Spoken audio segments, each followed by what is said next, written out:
Ganito ko nga pala linisin itong salmon before ko ilagay sa freezer. So, nabili ko siya sa Costco. And it's $27.57. Ito yung usually na kinakain ko.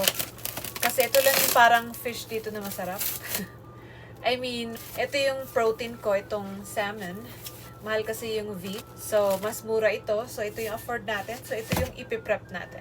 So, what I do is, naglalagay ako ng salt and ginger. Powdered ginger. Kasi di ba yung mga isda, mga ano siya, malangsa siya. So gusto ko siyang nililinis muna bago ko siya ilagay sa Ziploc.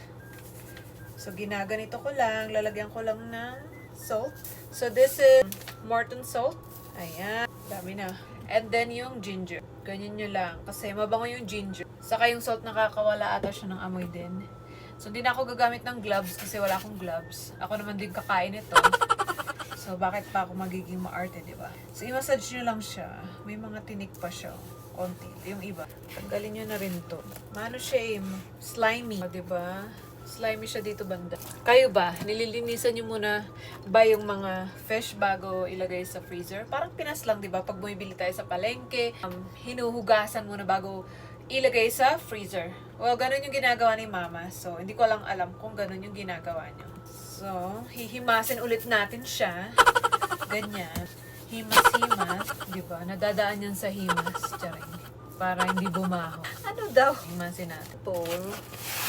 So, ganito siya. Ang bango. Pwede ng sabawan. Diba? Ganyan siya. Ganyan ginagawa ko. Wala ka nang maaamoy na malangsa. Wala.